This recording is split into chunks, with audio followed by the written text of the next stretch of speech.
नमस्कार, DG news में आपका स्वागत है। मैं हूं रमा त्यागी। लेंगे समाचार विस्तार से। केंद्रीय गृह मंत्री अमित शाह आज दिल्ली में आयोजित पुलिस अनुसंधान एवं विकास ब्यूरो के 51वें स्थापना दिवस कार्यक्रम में शामिल हुए। कार्यक्रम में अमित शाह ने टोक्यो ओलंपिक में रजत पदक विजेता मीराबाई चानू को सम्मानित किया।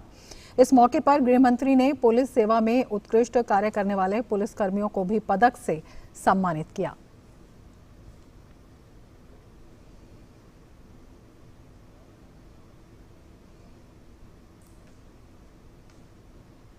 इस अवसर पर गृह मंत्री ने कहा कि पूरे सरकारी तंत्र में सबसे कठिन कार्य पुलिस का है। पुलिस ने कोरोना काल में भी सराहनीय कार्य किया है।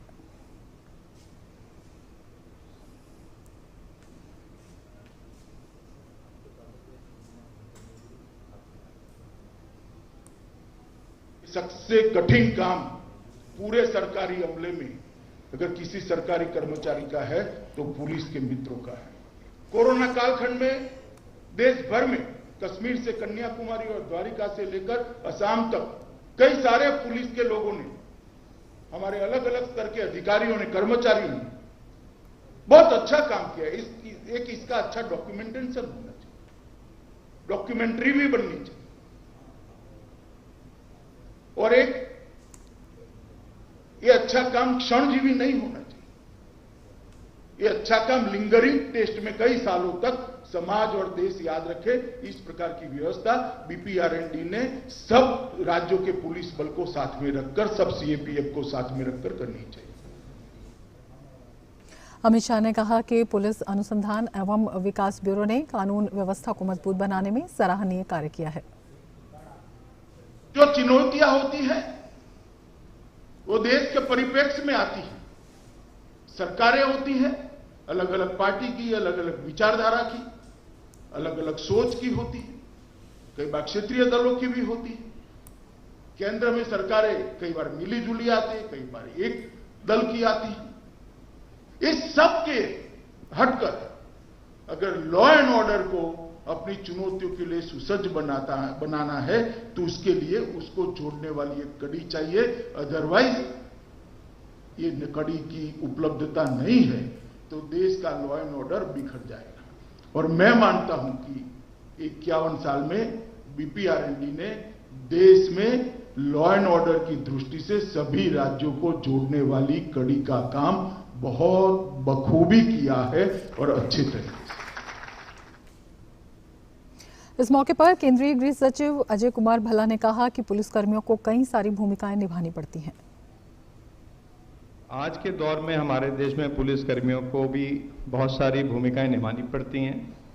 कहीं अभिभावक बनना पड़ता है, कहीं लॉ एंड ऑर्डर देखना पड़ता है और कहीं क्राइम की रोकथाम करनी पड़ती है। पब्लिक की हमारी पुलिस फोर्स से बहुत वो अपेक्षाएं हैं, बहुत एक्सपेक्टेशंस हैं।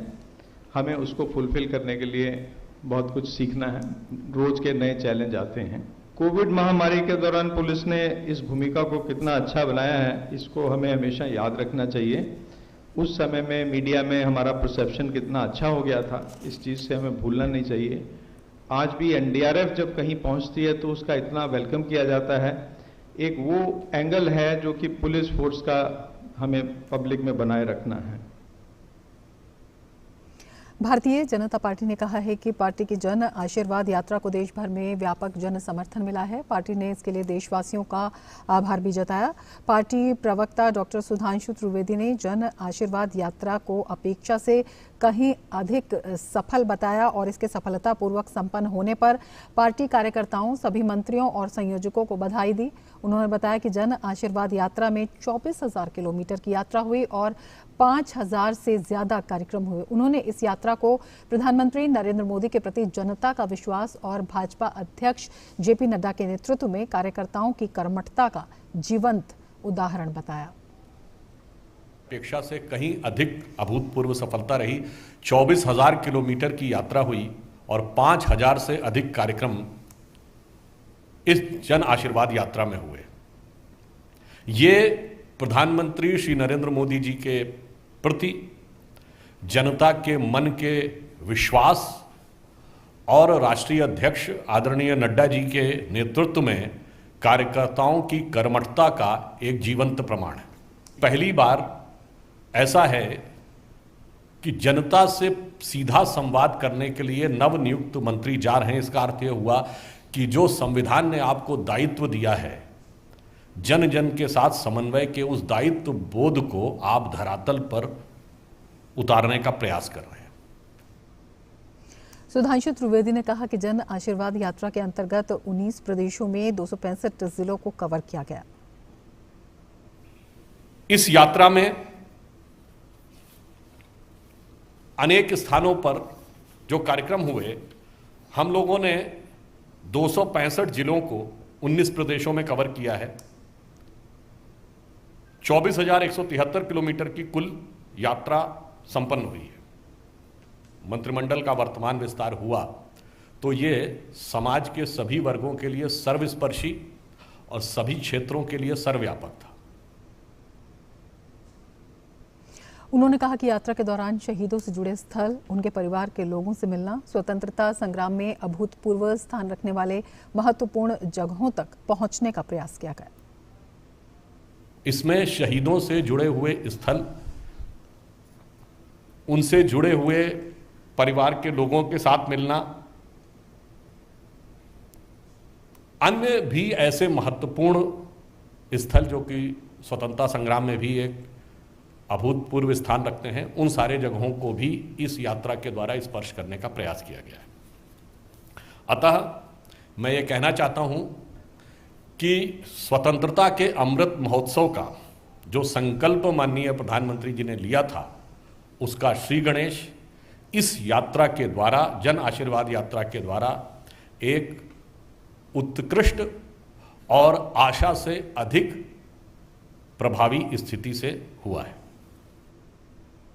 टोक्यो पैरालंपिक में भारत का सुनहरा सफर जारी है। भारत ने टोक्यो पैरालंपिक की निशानेबाजी प्रतियोगिता में जहां स्वर्ण और रजत पदक पर निशाना साधा, वहीं बैडमिंटन में 2 भारतीय खिलाड़ियों ने फाइनल में पहुंचकर भारत के लिए 2 और पदक पक्के कर दिए हैं। भारत ने आज निशानेबाजी की P4 mixed 50 metre pistol SH1 category में स्वर्ण और रजत पदक दोनों जीते। पैराशूटर मनीष नरवाल ने 218.2 अंकों के साथ नया पैरालंपिक रिकॉर्ड बनाते हुए स्वर्ण पदक पर निशाना साधा।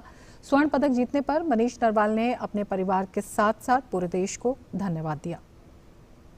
मुझे जो ये मेडल मिला है, इसके लिए मैं अपने परिवार, कोचेस, समाज और समस्त भारतवासियों का तहे दिल से शुक्रिया अदा करता हूँ, जिनकी वजह से मैंने ये मेडल जीत पाया हूँ। वहीं इसी प्रतियोगिता में सिंहराज अधाना ने रजत पदक जीता। सिंहराज अधाना ने 216.7 अंकों के साथ रजत पदक हासिल किया।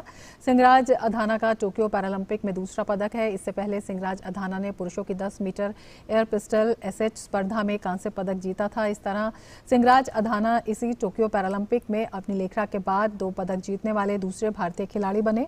सिंहराज अधाना ने पैरालंपिक में 2 पदक जीतने पर खुशी जताई। उन्होंने कहा कि उनका सपना पूरा हुआ। काफ़ी खुश हूँ क्योंकि आप लोगों के प्यार की बदौलत मैंने दोबारा से जीत हासिल करी है, और जिसका मेरा हमेशा सपना था राष्ट्रीय झंडा को सबसे ऊंचा देखना, वो आज मेरा सपना पूरा हो गया। मुझे बहुत अच्छा लगा जब राष्ट्रीय गान के साथ हमारा झंडा ऊंचा हुआ। मैं ब्राउन्ज और सिल्वर के साथ टोक्यो ओलंपिक को बहुत याद करूँगा, और ख़ासकर मैं आप लोगों के प्यार को याद करूँगा, क्योंकि आप लोगों की दुआ और प्यार ही मुझे यहाँ तक लेके आई है। और मेरे कोचेस और मेरे स्टाफ सभीयों को बहुत बहुत धन्यवाद। स्वर्ण पदक जीतने वाले मनीष नरवाल के घर पर जश्न का माहौल देखने को मिला। स्वर्ण पदक जीतने पर उनके परिवार के लोग बेहद खुश हैं।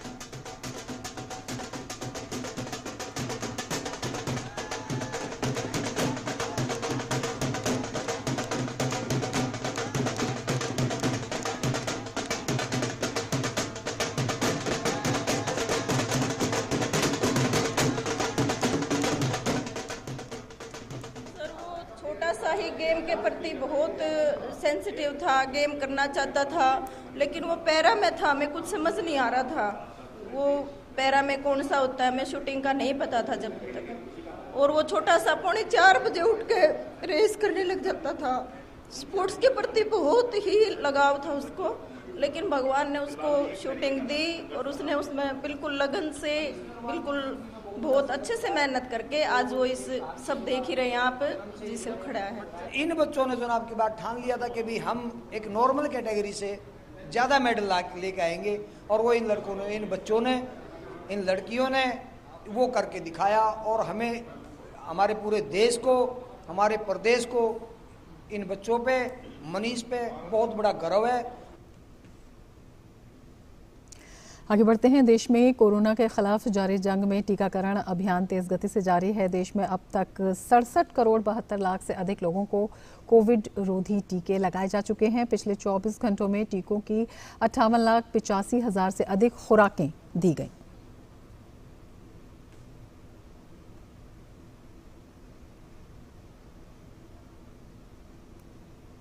देश में कोरोना वायरस के दैनिक मामलों में लगातार गिरावट दर्ज की जा रही है। स्वास्थ्य और परिवार कल्याण मंत्रालय के मुताबिक पिछले 24 घंटों में 42,618 नए मामले दर्ज किए गए। वहीं 36,385 मरीज उपचार करवाकर स्वस्थ हो चुके हैं, जिसके बाद देश में रिकवरी रेट बढ़कर 97.43% हो गया है। इस समय देश में सक्रिय मामलों की कुल संख्या 4,05,681 है।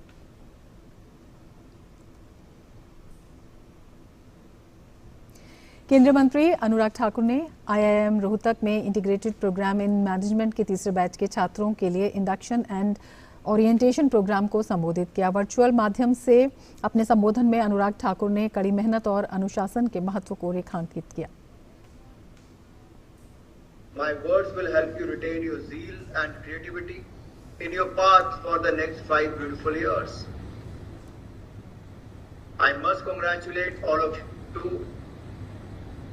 for making it here. IIM Rohtak is one of the top management schools in India, and the process to get enrolled in this integrated program is not easy. If I am right, then maybe out of 10,000 aspirants, 183 are selected. और सीधे हम आपको ले चलते हैं, क्योंकि पूर्वोत्तर में शांति बहाली की तरफ एक और बड़ा कदम उठाया जा रहा है। असम में कार्बी आंगलोंग क्षेत्र में सक्रिय 6 विद्रोही समूहों का केंद्र के साथ समझौता हो रहा है। सीधा प्रसारण आप देख रहे हैं, बेहद महत्वपूर्ण है। केंद्रीय गृह मंत्री अमित शाह, सीधा प्रसारण आप देख रहे हैं। असम के मुख्यमंत्री भी वहां पर मौजूद हैं। अनुरोध करता हूं कि वो स्वागत संबोधन करें। माननीय गृह मंत्री महोदय, असम के माननीय मुख्यमंत्री महोदय, भारत सरकार में केंद्रीय मंत्री सर्बानंद सोनोवाल जी, गृह राज्य मंत्री, असम से आए हुए जनप्रतिनिधि और मेरे साथी लोग, और 6 कर्बी ग्रुप्स के जो प्रतिनिधिगण यहाँ पे उपस्थित हैं, मैं आज इस सभा में आप सबका स्वागत करता हूँ। ये बड़ा ऐतिहासिक अवसर है कि कर्बी समाज की जो प्रॉब्लम्स चल रही थी बहुत दिनों से, उसका कुछ समाधान हो रहा है। गृह मंत्री जी के मार्गदर्शन में एक कुछ दिनों से चर्चा चल रही थी आप लोगों के साथ, जिससे कि आज एक सेटलमेंट फाइनल हुआ है और आज उस पर सिग्नेचर किए जाएंगे।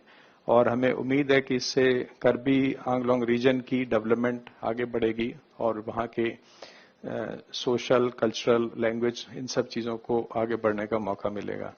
एक बार फिर से इस मीटिंग में आप सबका स्वागत करते हुए मैं इस सभा का कार्यक्रम आगे बढ़ाने के लिए धन्यवाद महोदय। अब मैं कार्बी आंगलोंग स्वायत्त परिषद के मुख्य कार्यकारी सदस्य श्री तुलीराम जी को आमंत्रित करता हूं संबोधन के लिए। Thank you so much. Before deliver my speech, I would like to felicitate Gृह मंत्री जी Amit Shah.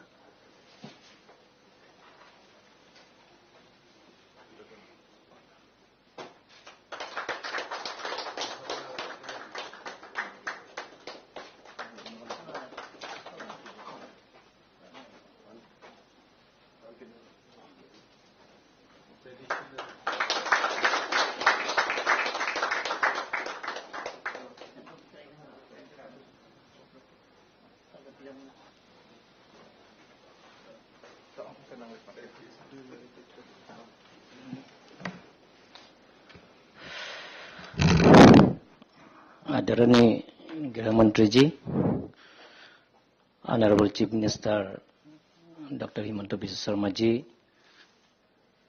Honourable cabinet minister government of India Sarbananda Sonowal ji, Honorable Home Minister MOS Raiji, Honorable Minister Government of Assam, Honorable MPs, Honorable Chief Secretary, Government of Assam, Honorable DGP, respected Additional Secretary Northeast, Home Principal Secretary, respected Advisor Northeast IB Mr. Ji, and all signatories present here.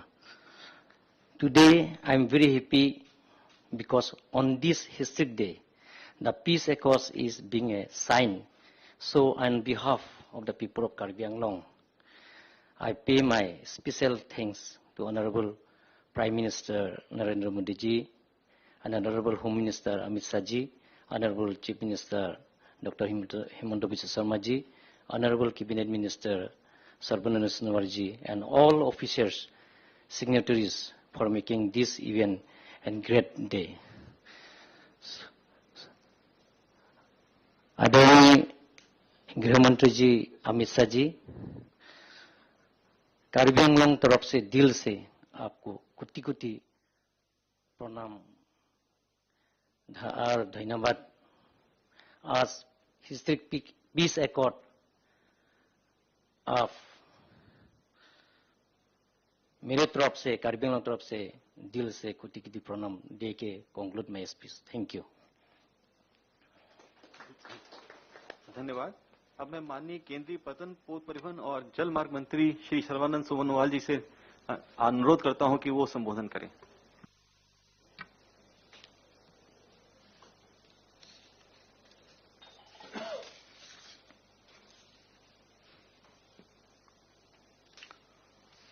परम आदरणीय केंद्रीय गृह मंत्री और हमारे मार्गदर्शक अमित शाह जी,